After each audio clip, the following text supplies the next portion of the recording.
¿Qué tal, amigos? Feliz miércoles para todos. Acá les dejo a continuación la lección número 2 para este sábado de la escuela sabática.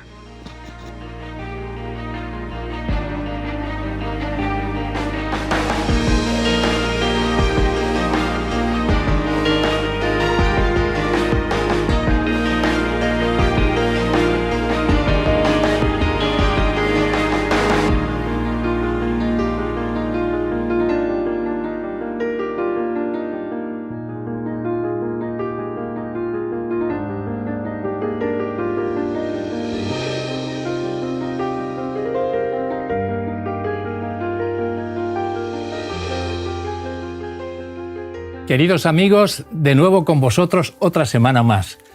Otra semana más que hemos estado estudiando esta segunda lección de la escuela sabática Viva. Dice así Deuteronomio 1:1. Comienza así este libro. Estas son las palabras que habló Moisés a todo Israel a este lado del Jordán en el desierto. Y es que durante el estudio de esta segunda lección vamos a entrar en una historia, como dice, la historia de Moisés. Recordemos que hemos estado durante 40 años en el desierto y ahora Moisés está a punto de entrar en la Canaán prometida, allí al bordecito mismo de lo que era el río Jordán. Y ahí les da una lección de historia. Así que dice 1 de Corintios 10, 3, 4, nos está diciendo y recordando que la roca era Cristo.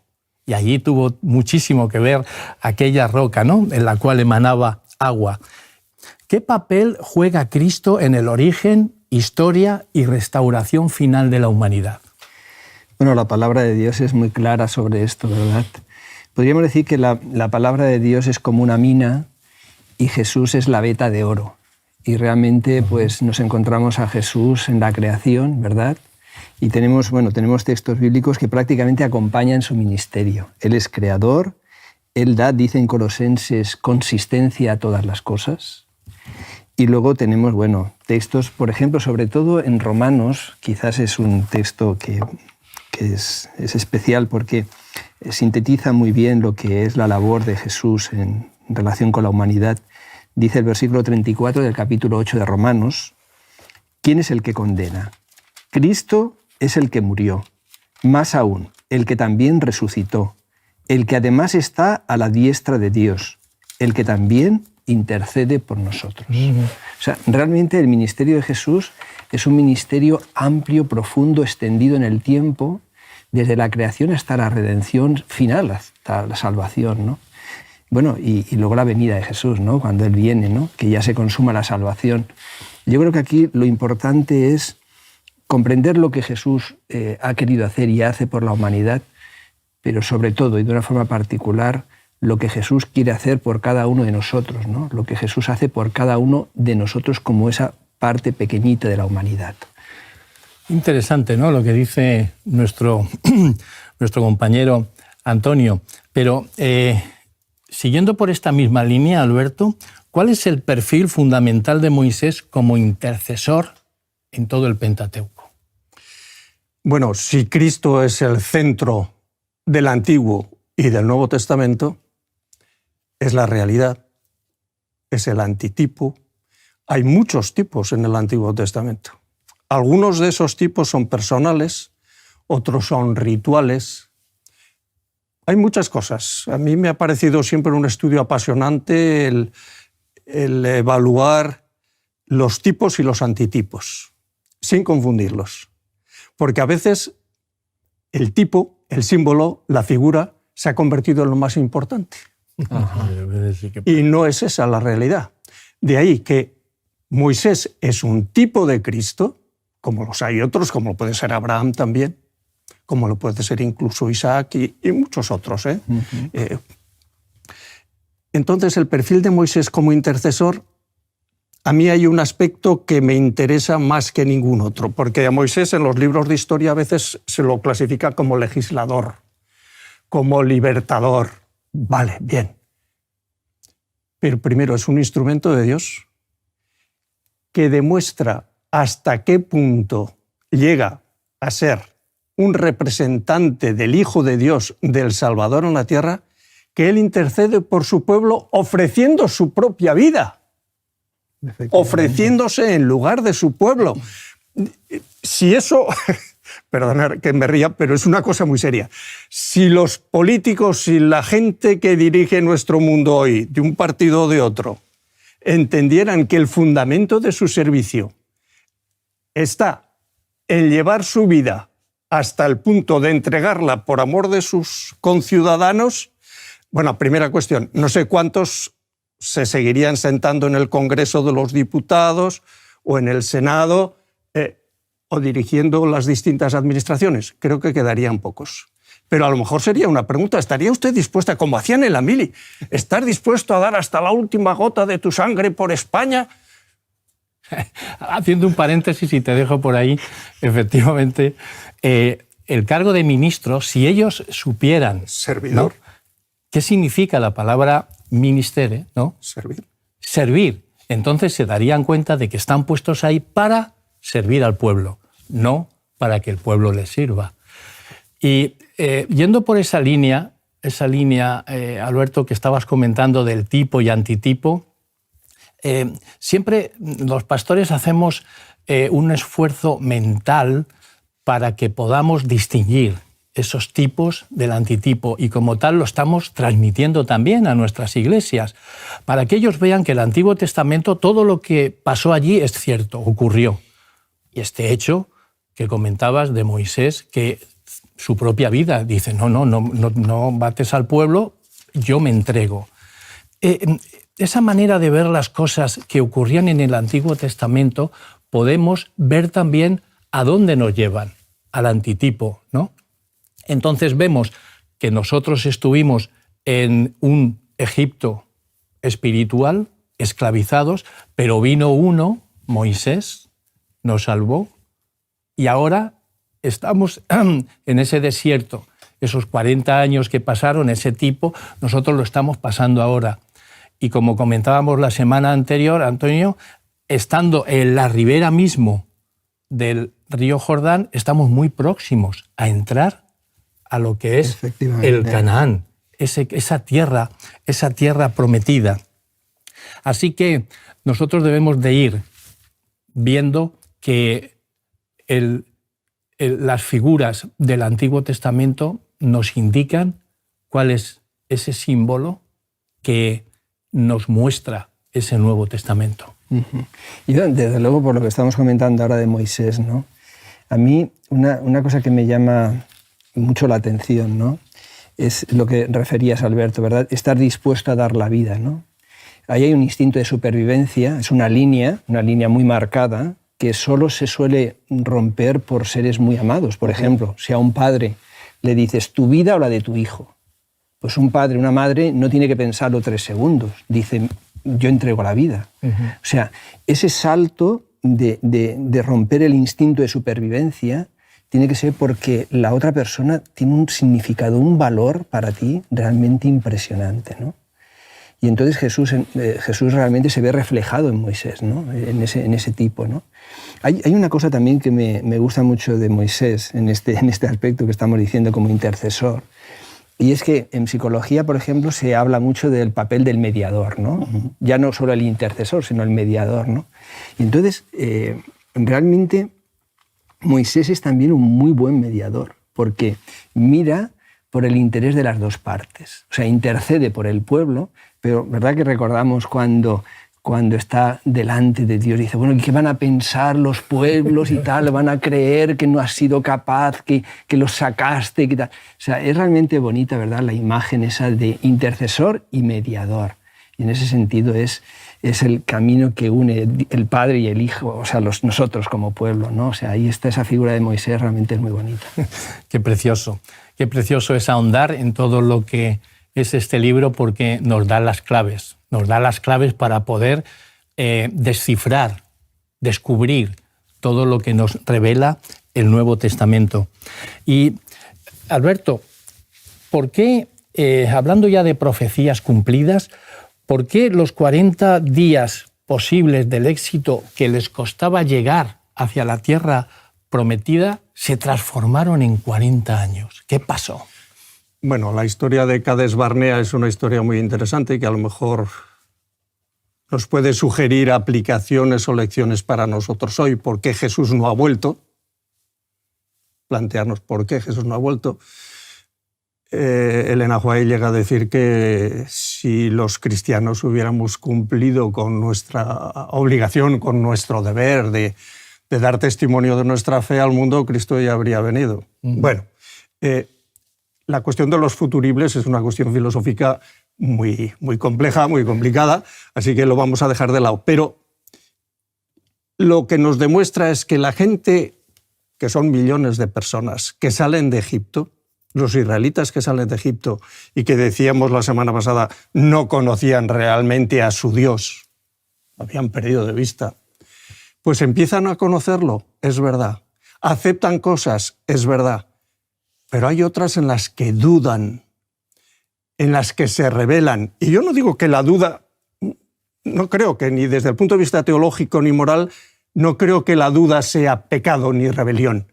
Pero la duda sí puede ser un primer paso hacia una rebelión o hacia una desobediencia o a lo que es peor, a la desconfianza. Entonces, cuando tú pierdes la confianza en Dios y crees que las circunstancias de que los habitantes de esos países, de los amorreos, de los cananeos, son más fuertes que nosotros porque hay entre ellos incluso gigantes, pues el que dé leche y miel y que los racimos de uvas sean enormes, pues mira, eso, la verdad, cuenta poco porque nos van a dar por todos lados. Entonces, tienen miedo. El miedo a las circunstancias del momento sigue siendo superior a la confianza en el poder de Dios. Y eso que hayan tenido experiencias previas, hasta Cades Barnea. Pero Dios dice, mirad, no, aquí Dios ya lo sabía, no hay más que una solución. De aquí a que lleguéis a Canaán, todos los de esta generación, todos los que salieron de Egipto mayores de 20 años, os quedaréis por el camino. Y sabemos que al final solo quedaron 2, Josué y Caleb, que cruzaron, ni siquiera Moisés, ¿vale? Lo cual ya es otra polémica, si queríamos plantearlo así.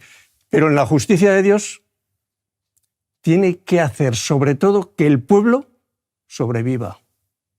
Dice que sobreviva y que tenga un mínimo de garantías. Para atravesar el Jordán y heredar la tierra prometida, todos estos se tienen que quedar en el camino. A veces nos puede parecer cruel. No entendemos siempre la voluntad de Dios, como pasó con la destrucción de los cananeos, pero Dios sabe lo que hace. Perfectamente. Yo lo que veo, organizar eso es una tarea ardua, difícil, ¿verdad?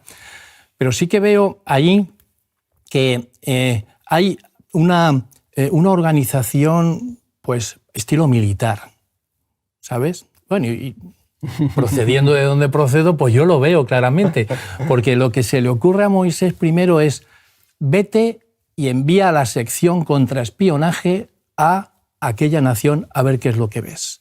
Y entonces mandan a aquellos 12, pero la sección de espías estaba allí, ¿eh? Y eso es lo que pasa en todo ejército. Antes de ir a un lugar, ¿qué hacen? Envían los espías para que digan a ver qué es lo que hay, qué armamento tienen, cómo están distribuidos, qué defensas, eso es lógico. Y luego vuelven. Pero hay una diferencia importante, ¿eh? A ver. Vamos a ver, yo creo, efectivamente la idea no surge de Moisés, surge del pueblo, ¿verdad? Y claro, lo que estás comentando, Molly, es ciertísimo, ¿no? Normalmente es una estrategia militar y tal, ¿no? Pero normalmente no se tiene a Dios como el gran líder, ¿no?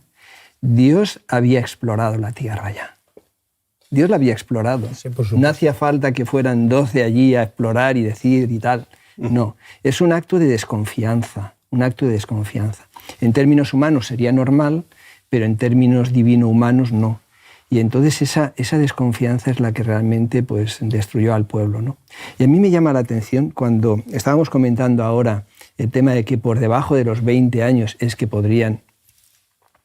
20 años, y dice el texto que no sabían discernir lo bueno de lo malo. Digo, ¿cuál sería la condición moral en Egipto para que alguien de 20 años no tenga un criterio moral claro respecto de lo bueno y de lo malo.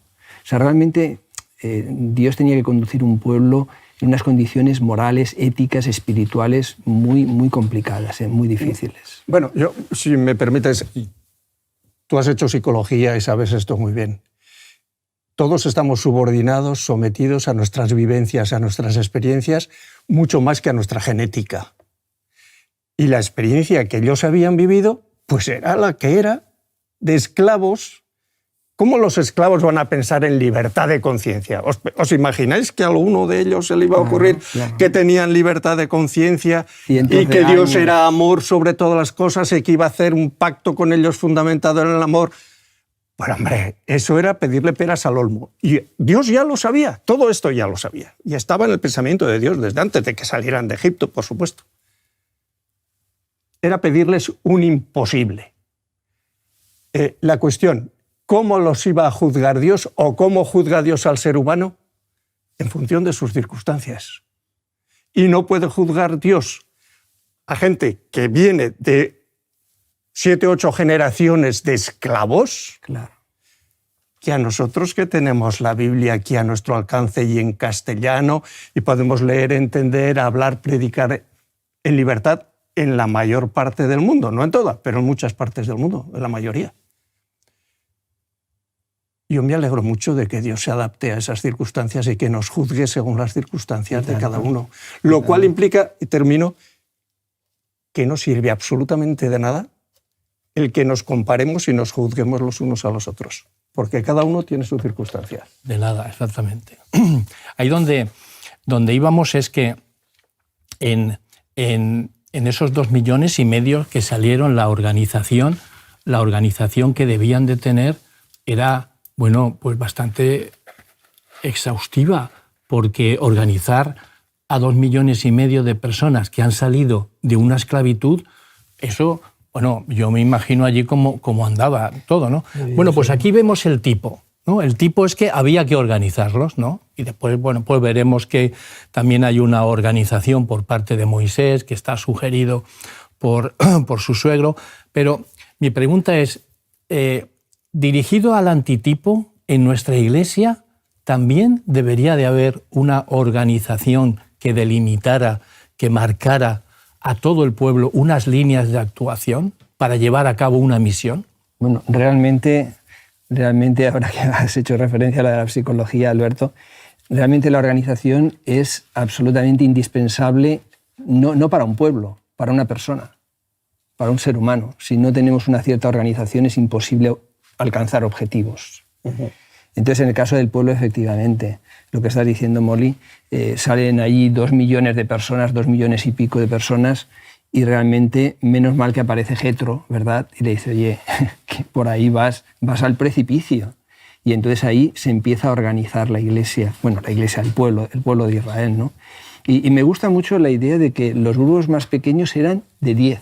¿Verdad? Eran de 10. O sea, que es un poco introducir el concepto de grupo pequeño. Es el concepto con los hijos que tenían de una familia, poco más. Efectivamente, ¿no?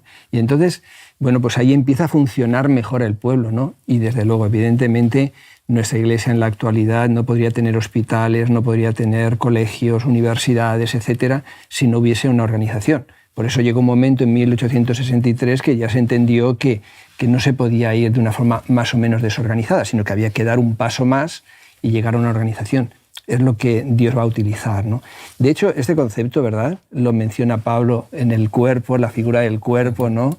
Y bueno, incluso en Cantares, ejércitos en orden, ¿verdad, Molly? O sea, que aparece ese concepto de ejército. O sea, es necesaria la organización. Yo lo que me quedo impresionado es que cuanto más viajo, pues más sé.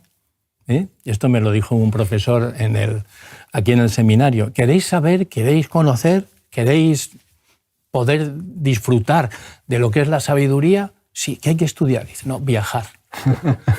Tú fuiste lejos, ¿eh? Te fuiste lejos. Sí, bastante lejos. Entonces, he hecho muchos viajes, pero hubo uno que me marcó muchísimo, que me gustó mucho cuando fui a Pekín, a China.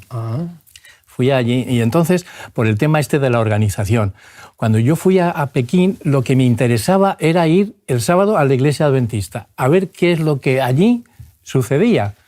Y me encontré, junto con Esther, cuando estuvimos allí en Pekín, me encontré que la escuela sabática era la misma que la que yo había estudiado, pero en chino. No entendimos absolutamente nada, pero era en chino.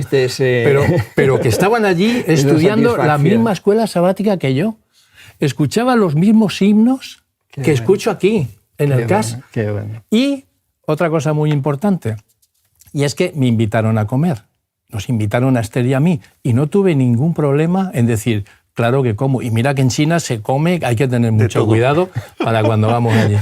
Pero allí en la iglesia, claro, ellos sabían qué comíamos y qué no comíamos. Eso es una organización. Y Dios vendrá a por un pueblo organizado. Qué bueno.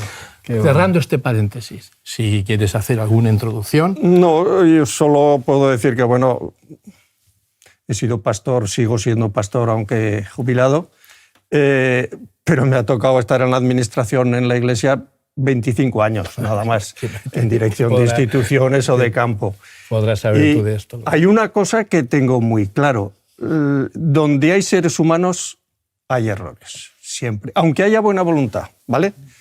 Pero lo que es imposible es avanzar sin organización, sin organigrama, sin reparto de responsabilidades. Eso no se puede. Y en el ejército donde tú has estado, pues ya me contarás. Es imposible, salvando las diferencias. Allí nosotros funcionamos un poco, pero... No, es que allí los galones mandan. Y en la iglesia, pues los que mandan, entre comillas, que no manda nadie nada en la realidad, es a través de consejos. Claro. Y yo siempre me he alegrado de que en la iglesia se funcionara a través de consejos, con consejeros. Las instituciones, los campos, siempre. Y el texto bíblico es muy claro. Consejeros para todo. La multitud de consejeros está la sabiduría y la sabiduría. Sí, esa es la cuestión. Qué bueno. Bueno, pues entramos a un punto bastante polémico, ¿no? Que se encuentra en Génesis 15:16, que nos dice así. En la cuarta generación volverán acá, porque aún no ha llegado a su colmo la maldad del amorreo hasta aquí. La maldad del amorreo.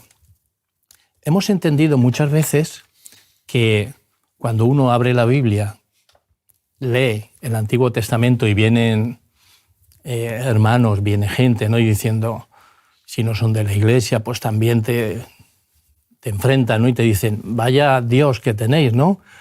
Ni mujeres, ni niños, ni animales, ni ancianos, todos muertos. Claro, esto leyéndolo así, fuera de todo el contexto, fuera de lo que era todo aquel tiempo, de aquellas ciudades, de aquellas naciones que eran brutales, eran bestiales. Pero el Señor dejó esto claro una cosa. Aún no ha llegado el colmo del amorreo. Por allí pasaron antes otros muchos hijos de Dios. Pasaron Abraham y allí estaban los amorreos y dijo, mirad, dejad que sigan así. Pasó Jacob, dejad que sigan así. Hasta que llegó un momento en que vino el colmo del amorreo. Ya no puede ser más aguantar a este pueblo tan despiadado. Acaben con todo. Y desde esa perspectiva creo yo que debemos de verlo. Este también es el tipo. ¿Cuál sería el antitipo? ¿Qué nos está queriendo decir el Señor a nosotros con acabad con todos? Antonio. Bueno, yo a veces pienso en los discípulos, los apóstoles, que tuvieron 3 años y medio a Jesús, ¿verdad? Así en su ministerio público. Y yo pienso si a Jesús lo pudiéramos tener media hora, hacerle una entrevista, pues seguro que le haríamos algunas preguntas sobre cosas que nos cuesta entender del Antiguo Testamento. Es cierto. Sin embargo, Jesús no aclaró nada de estos puntos. O sea, su mensaje no tuvo nada que ver con esto y no hay ningún escrito que cuestione nada de lo que allí ocurrió. Cuando uno empieza a indagar en el texto bíblico y en Deuteronomio da luz sobre esto y otros textos, te das cuenta en qué condición era ese colmo del amorreo.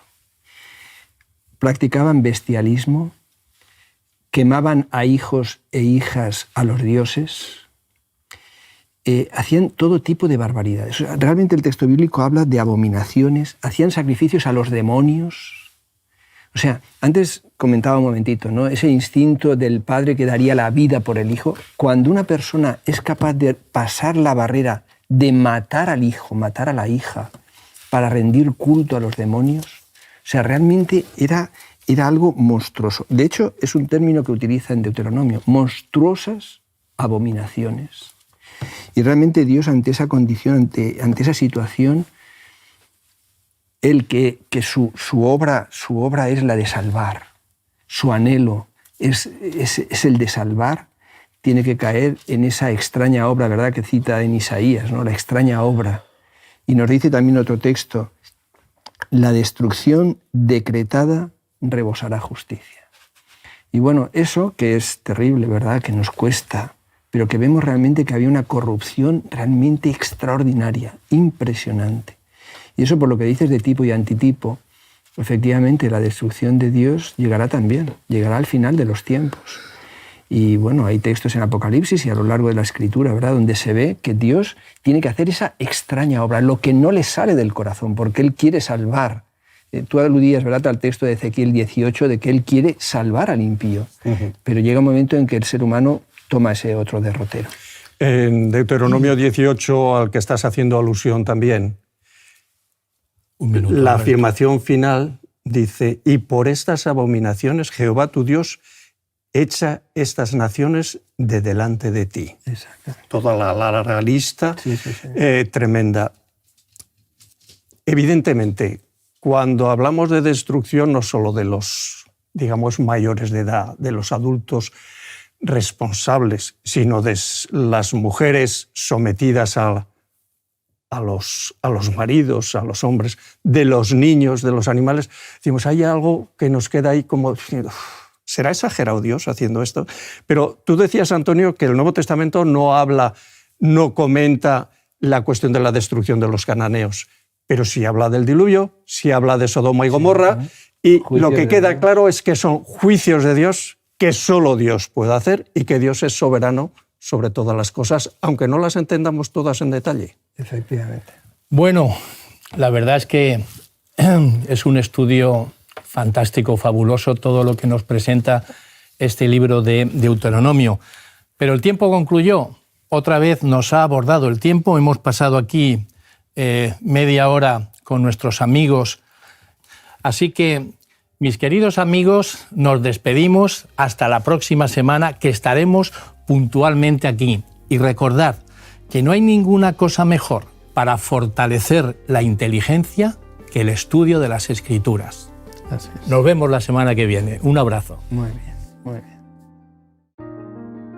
Te invitamos a tener una experiencia más allá del sábado, convirtiendo tu unidad de acción en una iglesia hogar en donde la Biblia, la oración intercesora, la fraternidad y la testificación sean vuestro estilo de vida. Así experimentaremos un poder renovador en la Iglesia y en el cumplimiento de la misión. Suscríbete a nuestro canal de Hope Media para no perderte ninguna escuela sabática viva. Que Dios te bendiga.